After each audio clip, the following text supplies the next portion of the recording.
The White House stands as a symbol of power, the heart of the United States government, and the residence of a nation's most influential figure, the president. Naturally, protecting this iconic building is a top priority. After World War II, security at the White House became much tighter, and over the years, it has only gotten more advanced to face growing threats. Today, the president and their team are shielded by layers of protection designed to stop any danger before it reaches them. Beneath the White House lies a multi-level, fortified bunker, ready to serve as a safe haven in emergencies. Outside, trained guard dogs patrol the grounds fearlessly, while hidden missile systems stand prepared to neutralize any hostile threat. And that's just scratching the surface. The White House isn't just a famous building you see on the $20 bill. It's a massive and complex structure that functions both as a home and a command center. Sitting on 19 acres of land, it boasts 55,000 square feet of space, packed with 132 rooms and 35 bathrooms spread across 6 floors.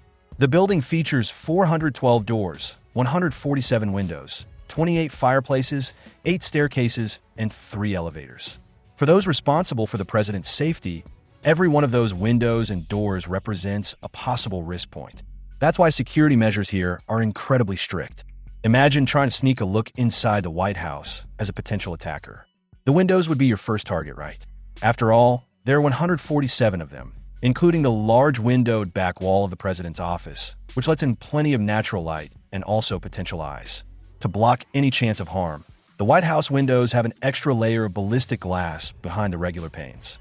Experts like Jim Richards, Vice President of Total Security Solutions, suggest this protective glass is likely a special polycarbonate blend rated at a high security level. Although the exact details remain classified, we do know one thing for sure. This ballistic glass is incredibly expensive, costing around $100 per square foot. The strength of these windows was tested on November 11, 2011, when a man named Oscar Ortega Hernandez fired 2 shots from a high-powered rifle at the White House's south side from over 2,100 feet away. While one bullet missed and landed harmlessly on the grass, the other hit a historic window. Thanks to the ballistic glass, the bullet was stopped dead in its tracks, doing exactly what it was designed to do to keep the president safe. A few years later, on January 2015, another incident occurred. Though this time, no damage was done, and it was purely accidental. After finishing his shift, a government employee was experimenting with his drone on the expansive White House lawn. The drone managed to fly through the airspace undetected by many security systems. However, when he landed the drone on the grass, countless alarms were triggered. White House security went into a frenzy, but of course, it turned out to be a false alarm. This incident exposed a significant gap in the White House's security protocols. They couldn't reliably detect drones flying midair. Because of this, they installed their own drones with 2 specific purposes. 1, to act as roving security cameras, and 2, to take down any threatening drones entering the White House airspace. Drone manufacturers are also helping by adding a software feature called geofencing. If a drone flies into a strictly no-go zone, its built-in GPS senses the boundary and the drone stops mid-flight. The reason that drone landing triggered the alarm was because it tripped one of the many infrared sensors covering the White House lawns. These sensors aren't arranged like laser beams that trigger on movement. They're far more thorough and foolproof than what you typically see in a spy or heist movie. So what happens if those alarms go off? Whether it's the SWAT team on the roof, guard dogs patrolling the grounds, or the Secret Service at the entrance, someone will quickly take down the intruder and neutralize the threat. It doesn't take long for a sensor to be tripped the moment someone tries to jump the fence. The perimeter protection springs into action, alerting White House security of a possible danger. Though jumping the fence would be extremely difficult these days without a pogo stick. At least, but we'll get to that a little later. Now about those Secret Service agents. There are nearly 1,200 uniformed Secret Service officers posted around the clock, 24 hours a day, 7 days a week, that not just at the White House, but also at embassies and diplomatic missions across Washington, D.C.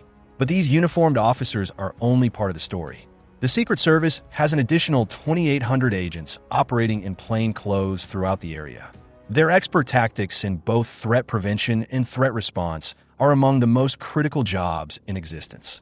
The agents patrolling the White House grounds are split into emergency response teams, often hidden from public view. They're ready to spring into action the moment an alarm is triggered. Rather than wait for intruders to reach their target, they rush immediately to the breached area. Armed with semi-automatic weapons, they can neutralize a violent intruder almost instantly. On February 17, 1974, U.S. Army Private Robert K. Preston stole a Huey helicopter from Tipton Field in Maryland and landed it right on the south lawn of the White House. Then 20 years later in 1994, a light plane circled the Washington Monument and crashed on White House grounds. These incidents led to Washington, D.C. being declared a no-fly zone. If a plane doesn't follow the strict landing path into Ronald Reagan National Airport, the pilot is given a stern warning.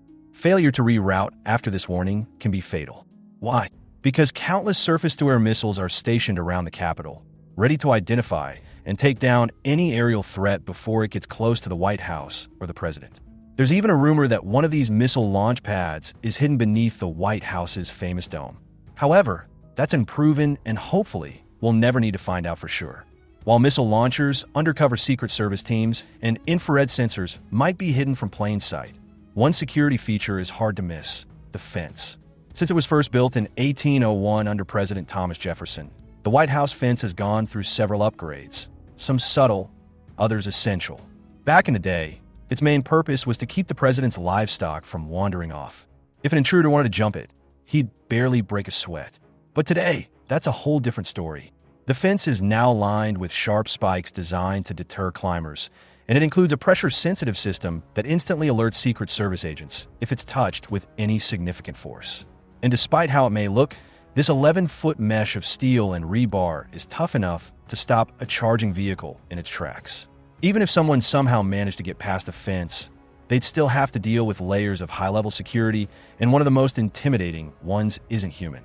One of the security challenges is the Belgian Malinois. These elite canines have been protecting the White House since 1975. They might look adorable, but make no mistake, these dogs are trained for action. The Belgian Malinois is the perfect blend of friendly and fierce. They're great with kids, but when it comes to intruders, they don't hold back. Fast and agile, they can sprint up to 30 miles per hour and have a wide 270-degree field of vision. That's why many of them are also used in military operations.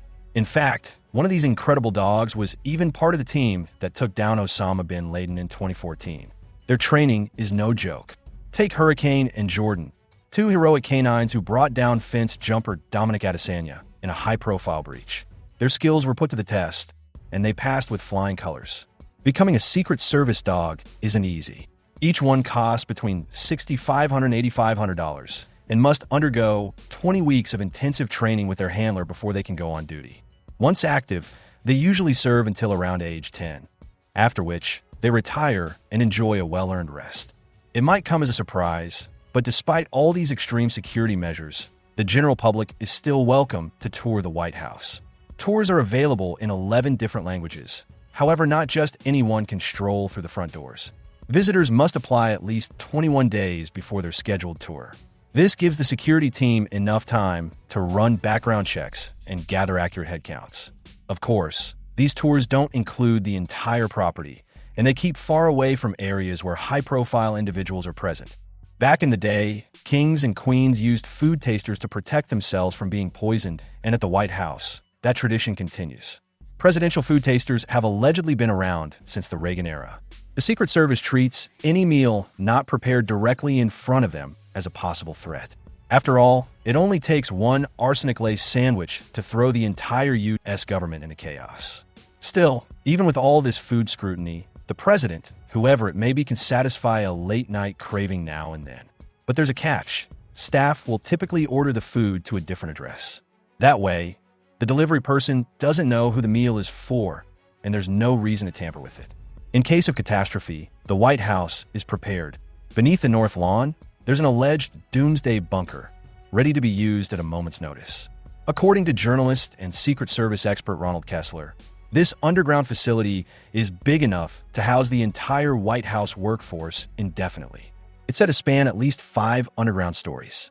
The project was reportedly constructed in secret around 2010, disguised as a $376 million effort to upgrade White House electrical wiring and air conditioning. Let's not forget, the White House already has an emergency operations center bunker beneath the East Wing. That's where former Vice President Dick Cheney and other top officials were taken during the 9/11 attacks. But the newer North Lawn bunker, it's rumored to be much, much larger. Do you think there's still any gaps in White House security?